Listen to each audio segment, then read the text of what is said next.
Maha Kuasa senantiasa membimbing, melindungi, memberkati, dan juga memberkati segala usaha, pekerjaan, dan bisnis yang dilakukan sepanjang hari ini, Bapa dan Putra dan Roh Kudus. Pergilah bisa kita sudah selesai. Syukur kepada Allah. Lagu penutup dari puji syukur nomor 450. Maria kau penuh berkat.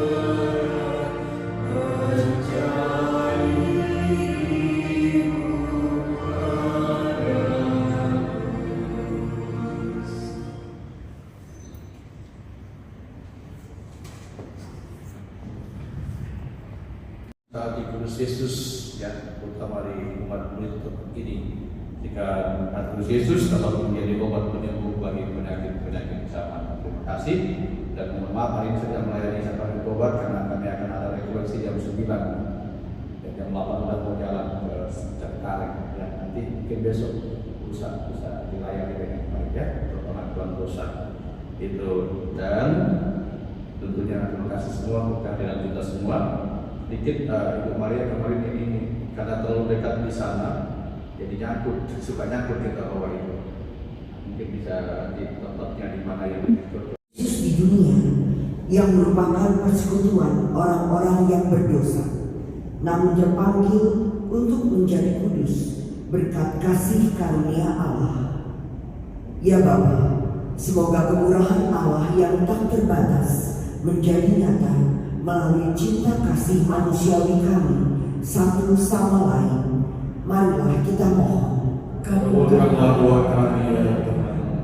Bagi para imam dan semua orang lain yang bertugas mewartakan kabar baik, ya Bapa, semoga para pewarta Injil tetap menyatakan kepada dunia bahwa kekuasaan dosa telah dimusnahkan oleh kasih karunia Allah. Marilah kita mohon. Kabulkanlah doa kami ya Tuhan. Bagi dunia, ya Bapa, semoga dosa yang menampakkan diri di dunia ini dalam berbagai bentuk dikalahkan oleh kasih kami satu sama lain, serta kemantapan kami untuk selalu memperjuangkan perdamaian dan keadilan. Marilah kita mohon. Kabulkanlah doa kami ya Tuhan. Bagi kita sendiri serta mereka yang kita cintai, ya Bapa, semoga kebaikan di dalam diri kami lebih kuat daripada kejahatan yang ada dalam diri kami dan orang-orang di sekeliling kami. Marilah kita mohon.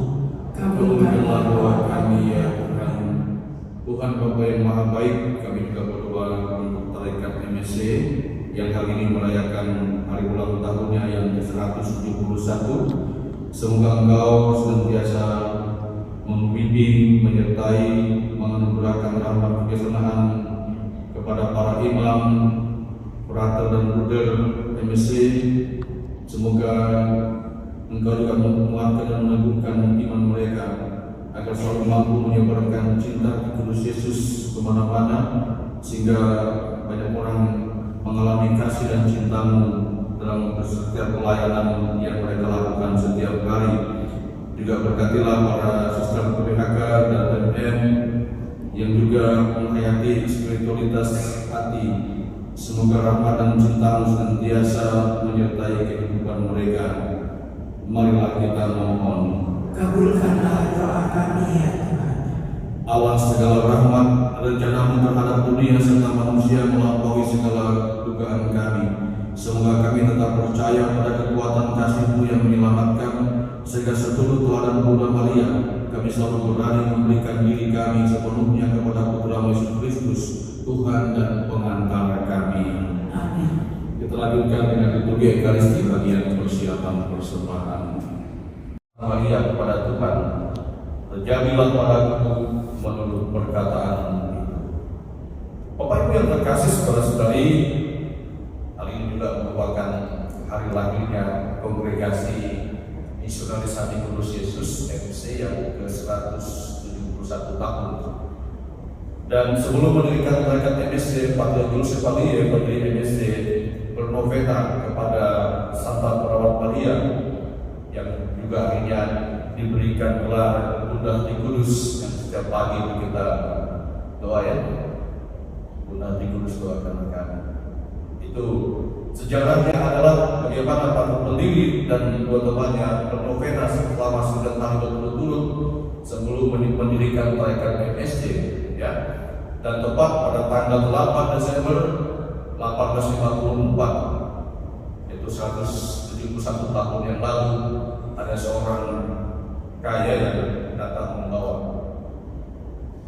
uang kira-kira 2.000 franc menyerahkan kepada Pater Evalie untuk mendirikan sebuah tarekat yang kita kenal pada hari ini, yaitu Kongregasi Misionaris Hati Kudus Yesus, yaitu MSC, dan sudah berkarya sekitar 50 sekian negara di dunia dan juga di Indonesia beberapa kesempatan.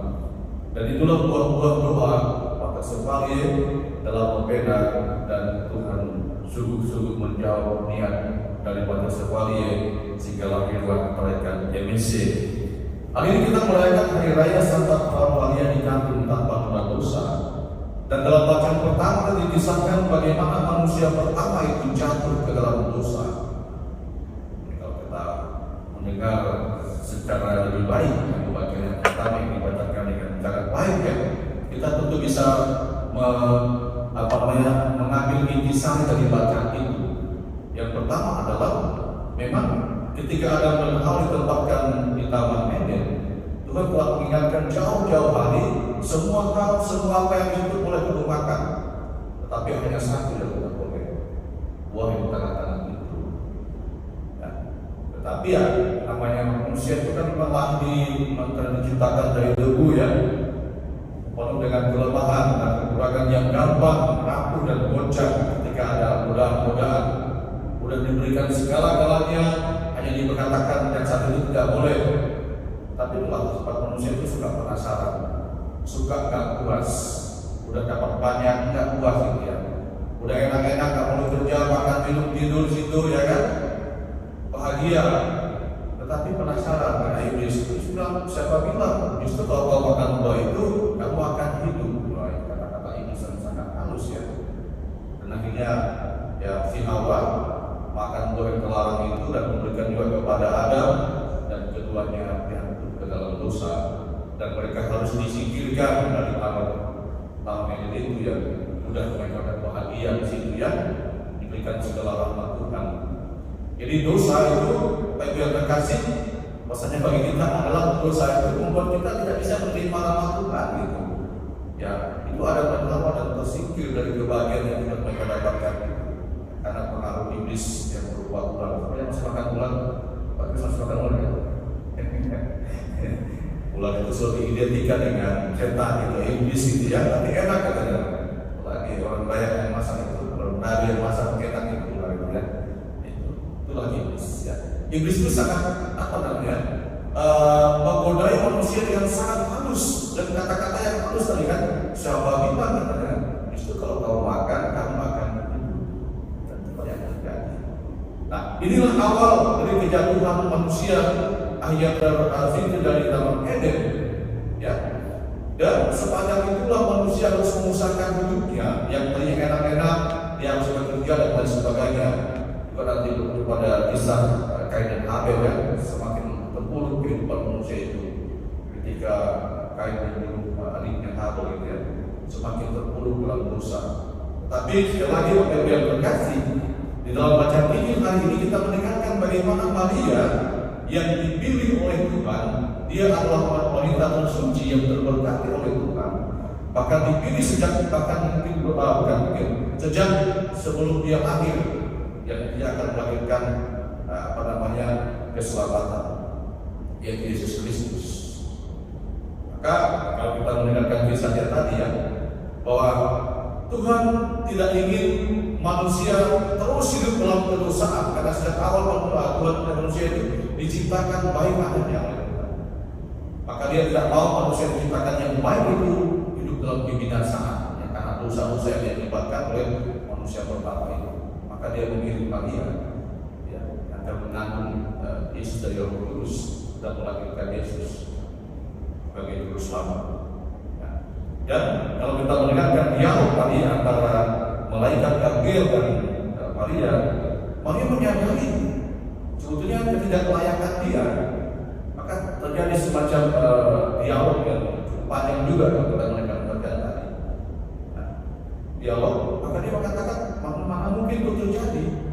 Dan aku belum bersuami, karena Maria tahu persis mengandung tanpa suami itu pada suatu akan dihukum rajam sampai mati. Ya, tahu persis tentang risiko yang akan dihadapi. Tetapi malaikat Gabriel mencoba meyakinkan Maria bahwa dia akan mengandung dari Roh Kudus dan memberikan anak laki-laki dan menamakan dia Yesus. Maka kata-kata terakhir yang diungkapkan Maria adalah, terjadilah padaku menurut perkataan itu. Kata-kata ini Bapak Ibu yang terkasih juga hanya bisa menginspirasi kita semua, saya dan Anda pada kesempatan ini, ya, bahwa hidup kita, ya, orang-orang yang dipilih oleh Tuhan juga melalui pembaptisan yang kita terima, kita juga diajak seperti Maria yang memiliki sebuah kerendahan hati yang selalu memasarkan kehidupan kita semata-mata pada sabda Tuhan. Sehingga apapun yang kita alami dalam kehidupan kita, ya suka maupun duka, kita harus selalu mengatakan kepada Tuhan, terjadilah padaku menurut perkataan itu. Dengan kita memasarkan kehidupan kita kepada Allah seperti Maria, maka kita juga akan mendapatkan kelimpahan berkat dan rahmat dalam kehidupan kita. Dan juga kita akan, ya, diutus untuk mewartakan, melahirkan dan mewartakan Yesus dalam kehidupan kita. Inilah panggilan hidup kita. Kita jangan berpikir bahwa tiba-tiba jadi Katolik. Kita harus yakin dan percaya bahwa Tuhan juga sejak awal telah memilih kita untuk menjadi pengikut-pengikutnya. Maka sebagai orang-orang yang dipilih dan dipanggil menjadi pengikut Kristus, maka tugas utama kita adalah bagaimana kita hidup selalu dengan kata-kata, perbuatan-perbuatan kita untuk selalu mewartakan Kristus di tengah-tengah kehidupan kita, di tengah-tengah keluarga, di tengah-tengah masyarakat, di mana kita berada. Tentu lagi dengan kerendahan hati, bukan dengan sebuah kesombongan yang bisa membuat kita jatuh ke dalam dosa. Maka mari kita berdoa dalam Ekaristi pada hari ini agar Tuhan selalu meneguhkan kita, menguatkan kita menjadi orang-orang yang selalu sadar bahwa kita dipanggil secara khusus untuk menjadi murid-murid Yesus yang mewartakan Yesus kepada siapapun, sehingga keselamatan boleh dialami siapapun yang percaya kepada Tuhan. Semoga demikian.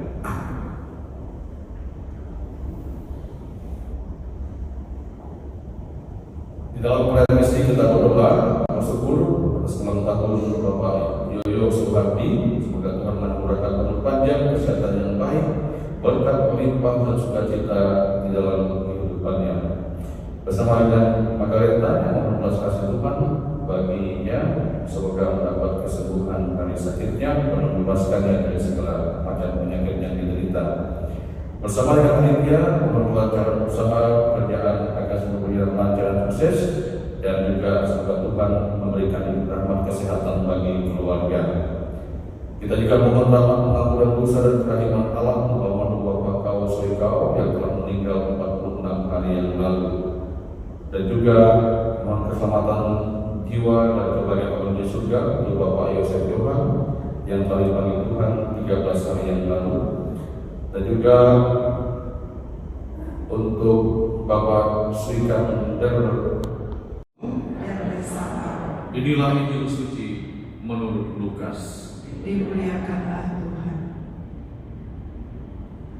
Kita membaca Injil Lukas bab 1 ayat 26 sampai dengan 38. Dalam bulan yang ke-6 Allah mengutus malaikat Gabriel ke sebuah kota di Galilea bernama Nazaret kepada seorang perawan yang bertunangan dengan seorang bernama Yusuf dari keluarga Daud.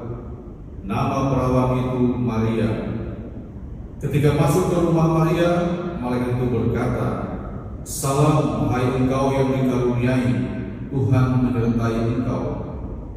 Maria terkejut mendengar perkataan itu, lalu bertanya dalam hatinya, apakah arti salam itu? Maka kata malaikat itu kepadanya, jangan takut hai Maria, sebab engkau beroleh kasih karunia di hadapan Allah. Sesungguhnya engkau akan mengandung dan akan melahirkan seorang anak laki-laki, dan hendaklah engkau menamai dia Yesus.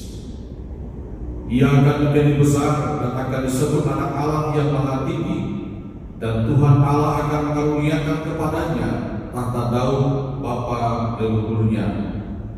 Ia akan menjadi raja atas kaum keturunan Yakub sampai selama-lamanya, dan kerajaannya tidak akan berkesudahan. Kata Maria kepada malaikat itu, bagaimana hal itu mungkin terjadi, karena aku tidak bersuami? Jawab malaikat itu kepadanya, Roh Kudus akan turun atasmu, dan kuasa Allah yang Maha Tinggi akan menaungi engkau. Sebab itu anak yang akan engkau lahirkan itu akan disebut kudus, anak Allah. Sesungguhnya Elisabet anakmu itu, ia pun sedang mengandung seorang anak laki-laki pada hari tuanya, dan inilah bulan yang ke-6 bagi dia yang disebut mantul itu. Sebab bagi Allah tidak ada yang mustahil. Maka kata Maria, sesungguhnya aku ini adalah hamba Tuhan, terjadilah padaku menurut perkataan itu. Lalu Maria itu meninggalkan dia. Demikianlah sabda Tuhan. Terpujilah Kristus. Haleluya, haleluya, haleluya, haleluya, haleluya.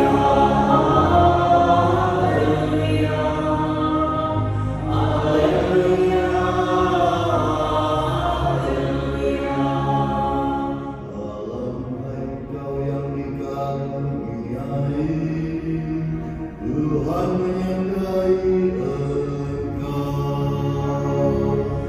Haleluya,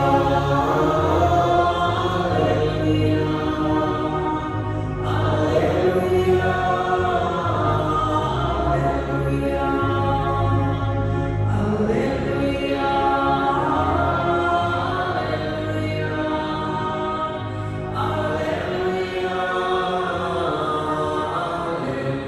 Surat Rasul Paulus kepada jemaat di Efesus. Saudara-saudara, terpujilah Allah dan Bapa Tuhan kita Yesus Kristus, yang dalam Kristus telah mengaruniakan kepada kita segala berkat rohani di surga. Sebab di dalam Dia Allah telah memilih kita sebelum dunia dijadikan, supaya kita kudus dan tak bercacat di hadapannya. Dalam kasih, Dia telah menentukan kita dari semua untuk menjadi anak-anak-Nya oleh perantaraan Yesus Kristus sesuai dengan kerelaan kehendak-Nya, supaya terpujilah kasih karunia-Nya yang mulia, yang dikaruniakannya kepada kita dari di dalam Dia yang dikasihi. Aku katakan di dalam Kristus, karena di dalam Dia kita mendapat bagian yang dijanjikan Allah, yakni kami yang dari semula ditentukan untuk menerima bagian itu sesuai dengan maksud Allah, yang di dalam segala sesuatu bekerja menurut keputusan kehendak-Nya. Dengan demikian, yang sebelumnya telah menaruh harapan pada Kristus, ditentukannya supaya menjadi pujian dan kemuliaan. Demikianlah sabda Tuhan. Syukur kepada Allah. Bagi Tuhan, sebab Ia telah melakukan karya-karya yang ajaib. Nyanyikanlah lagu baru bagi Tuhan, sebab Ia telah melakukan karya-karya yang ajaib. Nyanyikanlah lagu baru bagi Tuhan, sebab Ia telah melakukan karya-karya yang ajaib. Keselamatan telah dikerjakan oleh tangan kanannya, oleh lengannya yang kudus. Nyanyikanlah lagu baru bagi Tuhan, sebab Ia telah melakukan karya-karya yang ajaib. Tuhan telah memperkenalkan keselamatan yang datang daripadanya. Ia telah menyatakan keadilannya di hadapan para bangsa. Ia ingat akan kasih dan kesetiaannya terhadap kaum Israel. Nyanyikanlah lagu baru bagi Tuhan, sebab Ia telah melakukan karya-karya yang ajaib. Segala ujung bumi telah melihat keselamatan yang datang dari Allah kita. Bersorak-sorai bagi Tuhan, hai seluruh bumi, bergembiralah dan bermasmurlah. Nyanyikanlah lagu baru bagi Tuhan, sebab Ia telah melakukan karya-karya yang ajaib.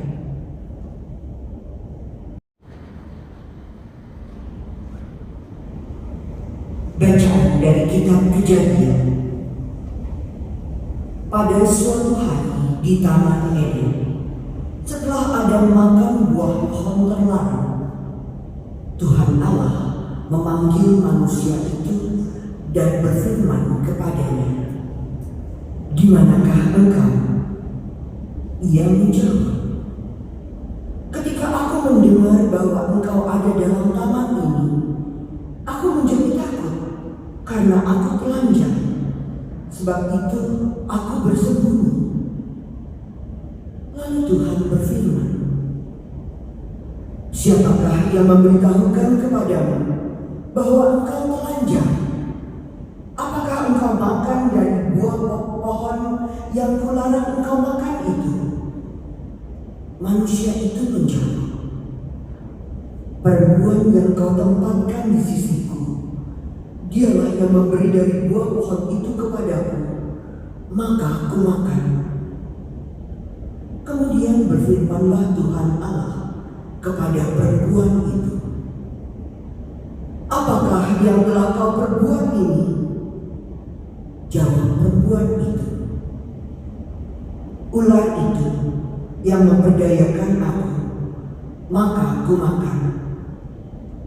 Lalu berfirmanlah Tuhan Allah kepada ular itu, "Karena engkau berbuat demikian, terkutuklah engkau di antara segala ternak dan di antara segala binatang hutan. Dengan perut pula engkau akan berjalan, dan dari tanahlah akan kau makan seumur hidupmu. Aku akan mengadakan permusuhan antara engkau dan perempuan ini, antara keturunanmu dan keturunannya.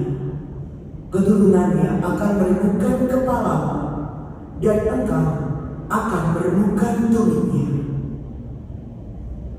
Manusia itu memberi nama Hawa kepada istrinya, sebab dialah yang menjadi ibu semua yang hidup.